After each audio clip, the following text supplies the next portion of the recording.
얼마 전 그 정부의 그 통계를 보게 되면 우리나라의 빈부격차가 더 심하게 벌어졌다라는 이야기를 들었습니다. 그 통계가 방법에 문제가 있다라는 얘기도 있고 여러 가지 논란도 많이 있습니다. 또 어떤 분은 빈부격차의 원인이 가진 사람들이 더 많은 소득이 늘어남으로 인해서 빈부격차가 벌어졌다는 얘기를 합니다. 그것을 통해서 어떻게 해결해야 될 것인가라는 것들이 등장을 합니다. 그런데 가끔 그런 생각이 좀 듭니다. 이 빈부격차의 문제가 해결되어지고 분명히 여러 가지 사회적인 갈등과 아픔의 문제를 해결해야 되지만 또 어떤 면에서 그런 것도 있는 것 같습니다. 우리는 어떤 부자를 대할 때 부자라고 해서 무조건 그 사람을 폄하하거나 또는 문제가 있는 사람 또 부정한 방법으로 꼭 돈을 벌었다라고 생각하는 경향도 있는 것 같습니다. 심지어는 어떤 때 신앙에 대해서도 그런 경향들이 있곤 하는 것 같습니다. 그러다 보면 어떤 외제차를 갖고 있다고 하면 저 사람은 분명히 납부금지를 할 거야 라고 생각을 한다거나 또는 어떤 사람이 좋은 집을 갖고 있으면 저거는 분명 어떤 문제를 일으키고 어떤 부정한 방법을 통해서 벌었을 것이다 라고 단정지어 하는 그런 모습들이 종종 있는 것 같습니다. 물론 그런 사람들이 있고 또 문제를 일으킨 사람들도 있고 또 정당하게 배분을 하지 않음으로 인해서 그런 부를 축적하는 사람들도 분명 있을 것입니다. 아니 많을지도 모릅니다. 그러나 그런 모든 사람들을 똑같이 취급할 부분은 아닐 것 같습니다. 특별히 교회에서는 더더욱 그런 부분들이 있을 것입니다. 문제는 그 부를 가지고 어떻게 벌고 또 어떻게 활용하느냐라는 문제가 있을 수 있겠죠. 또 가난하다고 해서 어떤 사람들은 가난하다라는 것을 무조건 게으르다라고 생각을 하다거나 또 가난한 사람은 무조건 제대로 공부를 못하고 인격적으로 문제가 있을 거다라고 폄하하는 또 그런 사람들도 있습니다. 예컨대 제주도에서 있었던 그런 사건, 외국인 불법 체류자를 잡는다는 이름 속에서 정당한 방법으로 들어온 외국 유학생을 넘겨짚고 폭행함을 벌어졌던 그 사건을 우리는 생각해 봐야 될 것입니다. 그 사람의 인종과 민족으로 인해서 쉽게 단정지어 그 사람을 공격하고 무시하는 것은 옳은 것이 아닐 것입니다. 우리는 그런 신앙의 문제에 있어서 우리는 그런 부분을 좀 생각해 봐야 될 것입니다. 하나님은 우리가 부자라고 해서 또는 가난한 자라고 해서 그 사람의 어떤 신앙의 부분을 다르게 평가드리지는 않습니다. 물론 가난한 자를 더욱더 돌보시고 그들을 배려하시는 하나님의 손길은 우리가 느낄 수 있을지만 그것이 곧 구원 문제를 규정하는 그런 문제도 아닐 것입니다.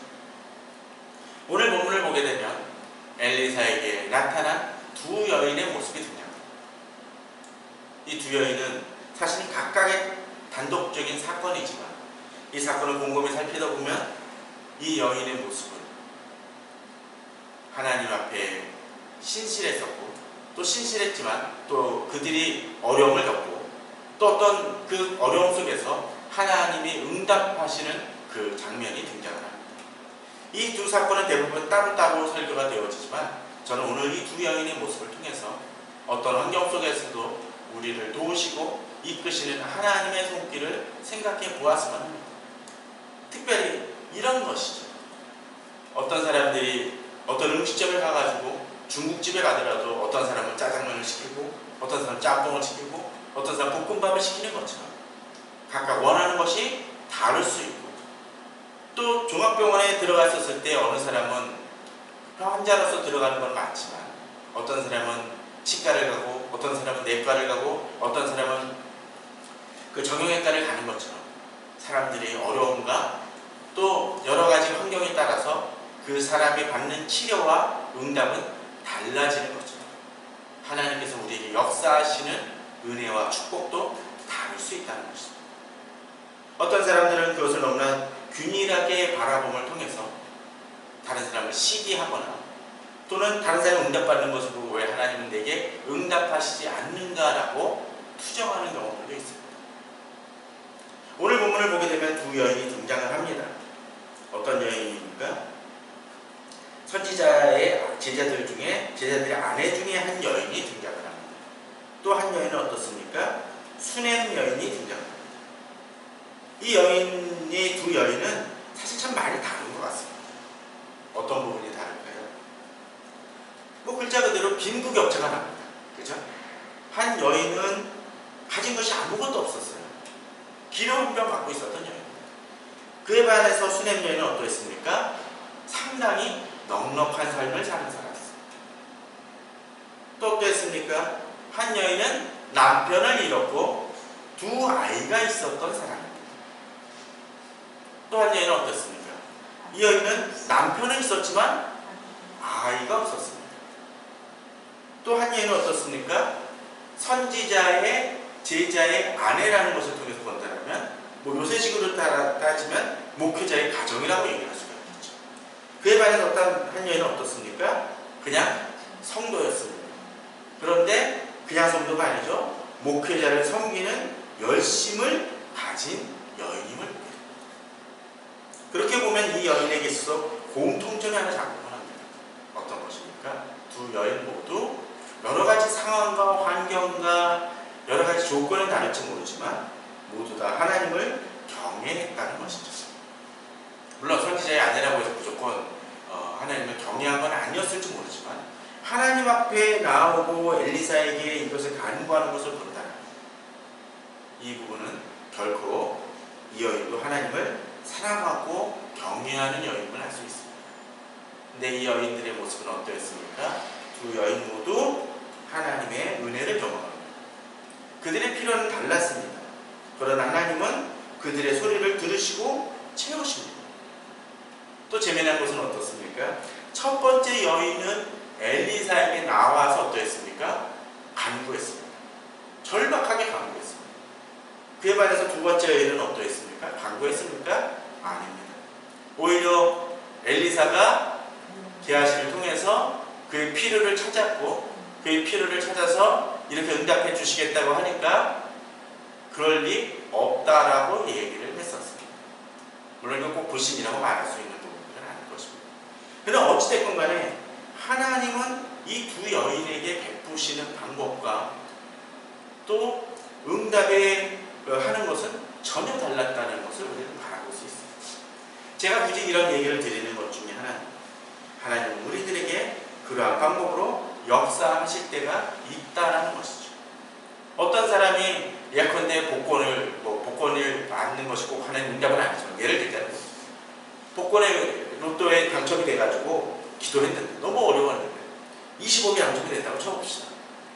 그러면 아마 같은 교회 사람들은 많은 이들이 성도들이 기도 제목들이 다 똑같아질 겁니다. 주님 저희에게도 주십시오. 이 집사에게 주었던 것처럼 저희들에게 주십시오라고 이야기를 할 것입니다.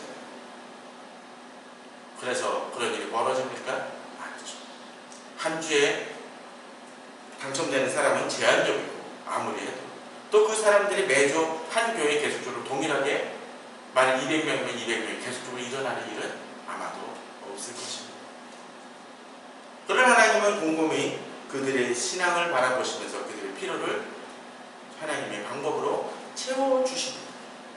오늘 첫 번째 여인을 먼저 살펴보고 그 다음 두 번째 여인을 통해서 이러한 하나하나를 살펴보았습니다. 첫 번째 여인입니다.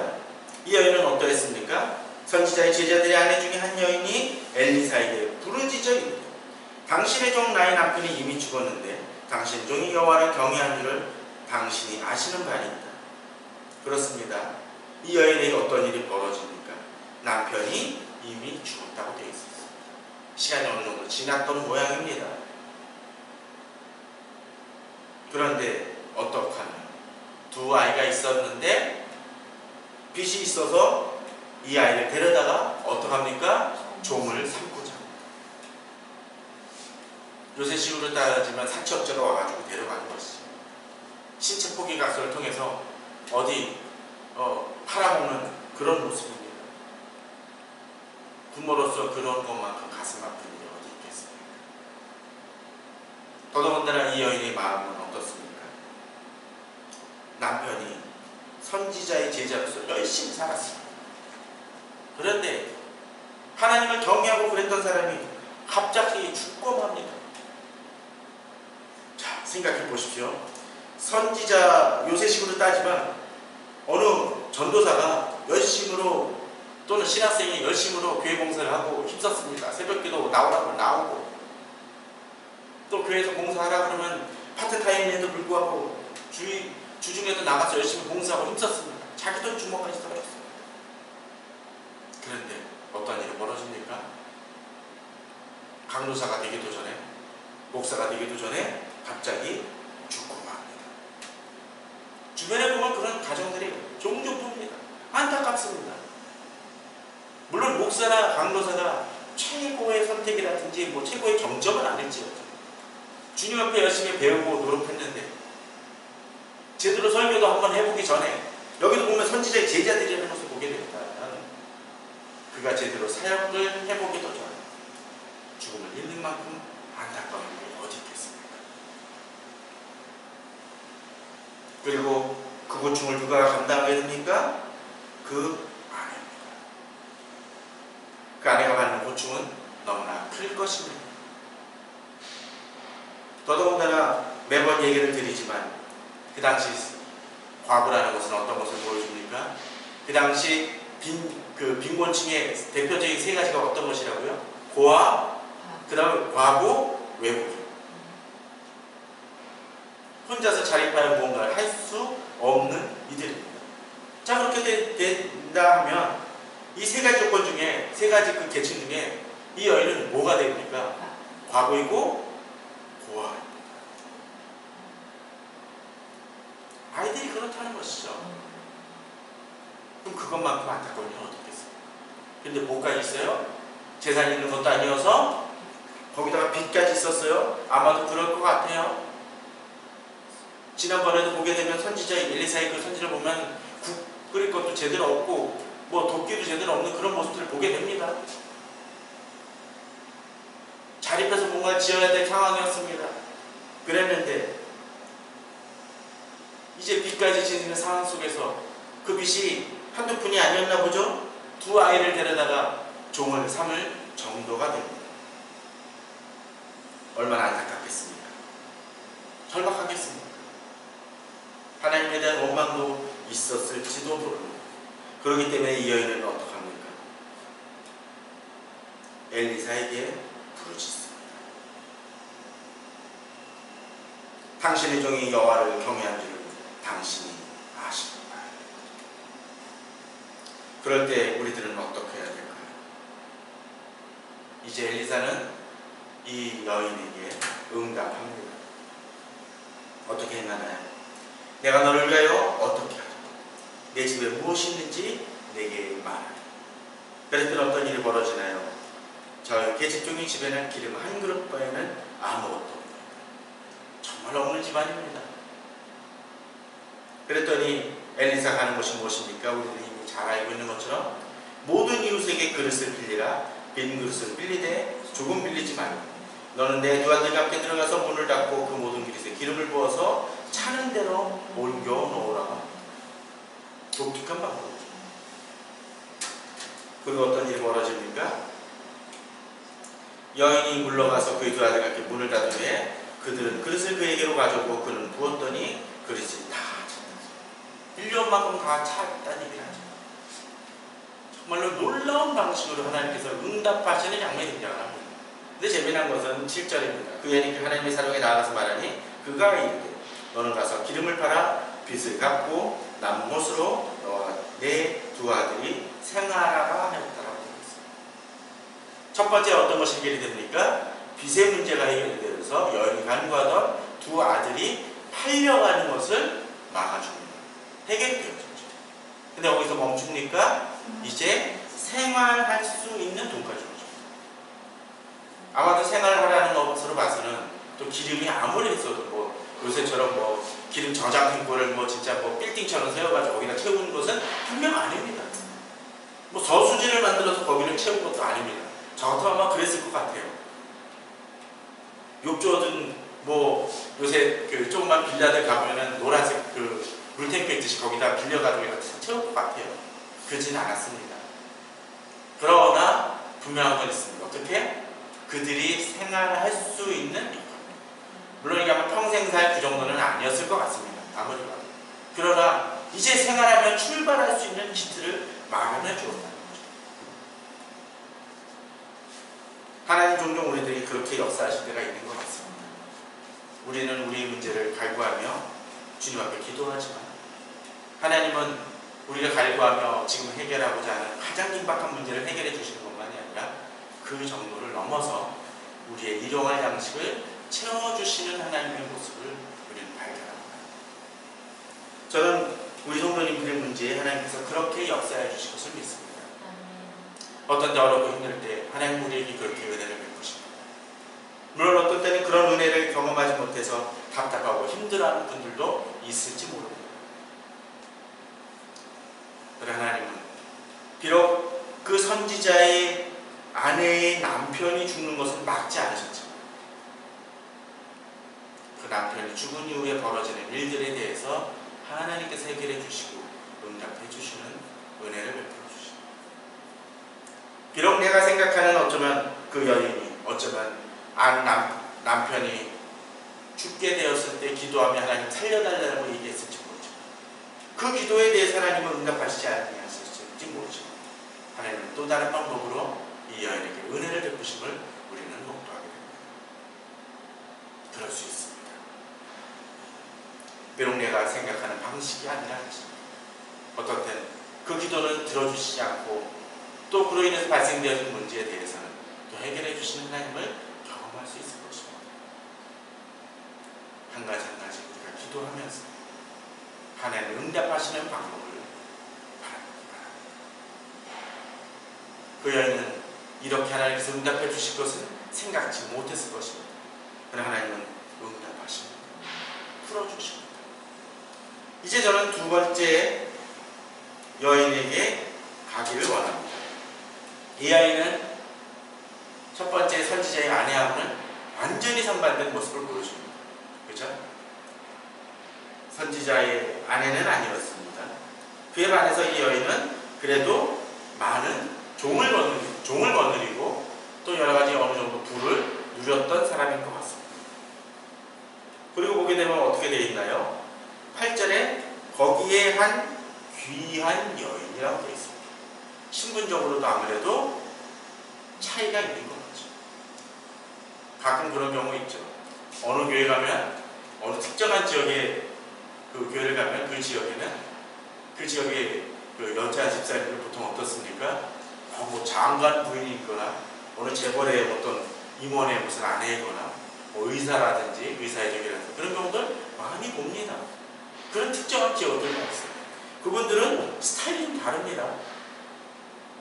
그러나 그런 부분들은 어떤데 그래서 야 저분은 잘 사니까 저 정도 신앙생활 할 거야 라고 생각하는데 꼭 그렇지 않을 수 있다는 것을 보여줍니다. 거기 한 귀한 여인이 근데 어떻습니까? 엘리사를 간권합니다. 그리고 음식을 먹게 합니다. 그것만입니까? 엘리사가 그곳을 지날 때마다 음식을 먹으러 그리로 들어갔더라고 되어 있습니다. 꾸준하게 도와줍니다. 엘리사는 그 당시 능력 있는 선지자였지만 그렇다고 해서 품위 있게 보이는 그런 사람은 사실은 아니었죠. 우리는 엘리사가 처음 놀림받았던 것을 기억을 합니다. 뭐라고 놀림받았죠? 대머리야, 대머리. 아마도 그것을 보게 되면 별로 좋은 그 모습은 아니었을지 모릅니다. 또 엘리사는 어떤 모습을 보였습니까? 엘리야의 겉옷을 취하여 입었던 사람입니다. 뭐 그 옷이 그렇게 고급 옷이었겠습니까? 무슨 유명 명품이었겠습니까? 아니었을 것입니다. 그러나 이 여인이 귀한 여인이 어떻게 행합니까? 이 여인을 이 사람을 바라보면서 엘리사를 바라보면서 도와주고 배려하는 모습을 보여줍니다. 저는 우리 성도님들이 겉모습과 그런 모습을 넘어서 진정 하나님을 사랑하는 선지자를 또는 목회자를 귀하게 여기는 분들에게 아니 목회자만이 아니라 주님의 일을 행하는 사람들을 귀하게 여기고 또 그들을 돌볼 수 있는 우리 성도님들에게 바랍니다. 저는 귀한 어쩌면 정말 열심히 있는 그 목회자는 아닐지 모르지만 그런 하나님의 손길을 자주 경험을 합니다. 그렇게 베푸시는 손길들을 많이 경험을 합니다. 그분들 중에 귀한 분들이라 귀한 모두도 귀하긴 하지만 여러 가지 어려운 환경 속에서 도우시는 분들을 바라보게 됩니다. 또한 오늘 본문을 보게 되면 그것입니다. 그곳을 지날 때마다 어떤 것입니까? 꾸준한 돌봄이 있었다라는 것입니다. 사실 이런 것이 중요한 것 같습니다. 한 번 도우시는 분들은 참 많습니다. 한 번 베푸는 사람은 많습니다. 목사님 제가 좋은 음식 사드릴게요 하시는 분들은 많을지 모르지만 꾸준하게 그들을 돌보는 분들은 의외로 적습니다. 마치 선교사님한테 후원하겠다 작정을 해놓고서 한두 번 하고 말아버리는 분들이 있죠. 또 어떤 분이 아플 때 한 번은 돌아보지만 그 이상은 계속적으로 기도하시지 않는 분들도 많이 봅니다. 저는 기도 드리겠습니다라고 어떤 분은 성도님들한테 얘기할 때 그 기도한다고 했었을 때는 이분이 기도의 문제가 해결될 때까지 기도하는 그것을 작정을 하고 기도를 합니다. 물론 어떤 때 빼먹을 때도 있지만 되도록이면 그 부분을 놓지 않고 기도합니다. 심지어는 그분이 저를 이제는 참밥신세 하는 때가 된다 할지라도 남을 돌보는 건 바로 그런 것입니다. 또한 이 여인은 어떠했습니까? 자기만이 아니라 남편의 미래 항상 우리를 지나가는 이 사람은 어떤 사람? 하나님의 거룩한 사람인 줄을 얘기합니다. 엘리사가 유명해서? 아닙니다. 하나님 앞에서 거룩한 사람이기에 공개한다는 것이죠. 그래서 이 여인은 어떻게 합니까? 청하건대 우리가 그를 위하여 작은 방을 담위에 만들고 침상과 책상과 의자와 촛대를 두사이다. 간단히 얘기하면 뭡니까? 완전히 그 사람이 거할 수 있는 일종의 게스트하우스는 아니죠. 사무실 같은 경우를 제대로 만들어 놓는 것입니다. 간단하게 침상, 책상, 의자, 촛대, 이거 뭐 대단해서라고 얘기할지 모르지만 꾸준하게 접대하면서 이 사람이 쓰는 것들을 배려한다는 것입니다. 진정한 배려는 필요를 채워주고 그들을 돌보는 것입니다. 그들이 꾸준히 일을 할 수 있도록 지원해 주는 것입니다. 저희 교회도 사실은 가진 것이 아무것도 없는 그런 교회 아닙니까? 그런 장소를 제공해 주고 또 여러 가지 배려해 주는 사람들이 있기 때문에 제가 지금까지 있어 왔습니다. 주님의 은혜를, 그런 이들을 주님은 귀하게 여기시고 또 중요하게 생각하십니다. 그런데 오늘 본문을 보게 되면 이제 이러한 여인이 하나님의 응답에 걸어집니다. 하루 전에 엘리사 거기 이르러 그 방에 들어가 누웠는데 게하시에게 이제 수냄 여인을 불러오라고 합니다. 그러면서 엘리사가 그 게하시에게 이야기했던 것이 무엇입니까? 그에게 이르라 내가 이 가축을 위하여 지시한 배를 하는데 내가 너를 위하여 무엇을 하냐? 그랬더니 여인이 내 백성이 거주하면서 특별한 것이 없는 것처럼 얘기를 합니다. 그러니까 이제 게하시가 파악을 해주죠. 이 게하시는 좀 더 특별한 사람이긴 합니다. 저는 이 사람을 좀 따로 책을 써보고 싶은 마음이 있고 설교를 해보고 싶은 마음이 있지만 그건 나중에 얘기하겠습니다. 게하시는 엘리사의 사관이었지만 엘리야에서 엘리사가 되어지는 그런 것처럼 엘리사에서 게하시는 되지 못함을 합니다. 무엇 때문입니까? 나만 장군 때 나중에 설명을 하겠지만 무언가를 달라고 해서 나만 장군이 가졌던 문둥병이 그에게 올맞이는 그 참사가 벌어진 사람이 이 게하시죠. 일단 게하시는 남의 필요를 잘 체크하고 이 엘리사에게 필요한 것이 뭔지를 발견하는 사람이긴 합니다. 오늘 본문 속에서도 게하시 대답하되 참으로 이 여인은 아들이 없고 그 남편은 늙었다라고 얘기합니다. 그리고 여인을 불러서 묻죠. 그래서 어떤 일이 벌어집니까? 내가 아들을 낳을 것이라고 한 해쯤 지났었죠. 그죠? 아직 얘기를 가진 게 아니에요. 한 해쯤 지난다는 얘기가 아마 이제 곧 얘기를 가질 거라는 얘기죠. 그랬더니 이 여인이 뭐라고 얘기합니까? 내 주 하나님의 사람이요 당신의 계집종을 속이지 마시오. 그렇게 잘 공개했던 사람이 이렇게 얘기합니다. 왜 그렇습니까? 가능성이 전혀 없어 보이기 때문에 그렇습니다. 이 여인이 강구를 했습니까? 엘리사에게? 아닙니다. 앞서 선지자의 아내는 어떠했습니까? 절박하여 외쳤습니다. 그에 반해서 이 여인은 어떠했습니까? 외치지 않았습니다. 열심히 섬기고 도왔지만 눈꼽만치도 원하는 것이 없습니다. 왜? 풍족했습니다. 그런데 자기가 가장 가지고 싶었던 이 아들의 문제에 있어서만큼은 이 포기 상태였기 때문에 간과 생각조차도 없었습니다. 그런데 하나님은 엘리사를 통해서 그 여인에게 응답해 주십니다. 심지어는 불신의 모습을 보이는 것 같지 않습니까? 당신의 계집종을 속이지 마시옵소서. 하나님이 사람임을 인정하지만 이건 아닙니다 라고 이야기할 정도입니다.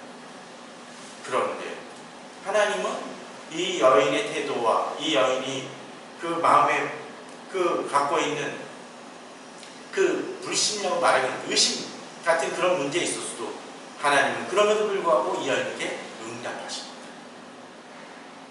하나님은 어떤 때 우리에게 그렇게 응답하실 때가 있습니다.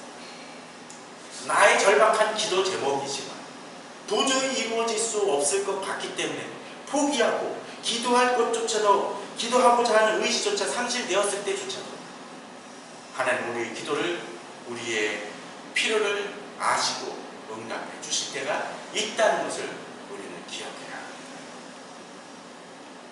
하나님은 그러한 하나님이십니다. 이 여인은 앞에 선지자의 아내와는 달랐습니다. 선지자 아내처럼 절박한 문제는 아니었을지 모릅니다. 또 선지자의 아내처럼 그의 남편이 열심인 건 아니었었지만 또 여러 가지로 이 선지자를 위해서 엘리야사를 위해서 열심으로 수고하는 사람이었던 것은 확실합니다.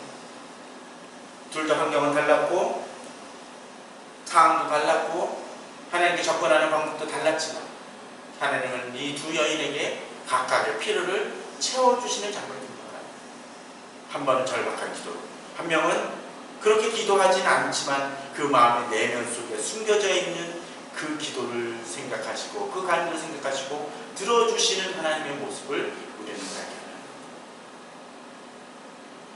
다시 얘기하지만 이 두 여인에게 공통된 것은 무엇입니까? 하나님을 경외한다는 것이었습니다.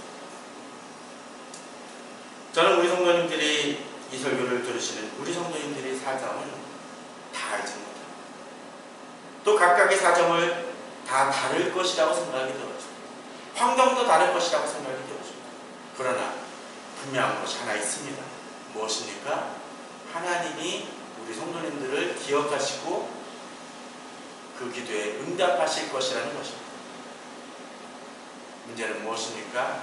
우리가 하나님을 경외하는 것입니다. 각각의 방식과 태도는 다를 수 있고 또 하나님의 응답은 다르기에 하나님의 그 기도의 응답이 차별을 주는 것은 분명 아니기에 우리는 다른 사람이 어떻게 응답받느냐가 아니라 하나님 앞에서 내가 어떻게 간구하며 어떻게 나아갈 것인지를 고민해야 할 것입니다. 이 두 여인이 달랐던 것처럼 우리 성도님들은 각각 다릅니다. 그러나 하나님은 응답하시고 하나님을 경외하는 이들을 품으시고 돌보시는 하나님이시라는 것은 동일하게 이 두 여인에게 적용된다는 사실입니다.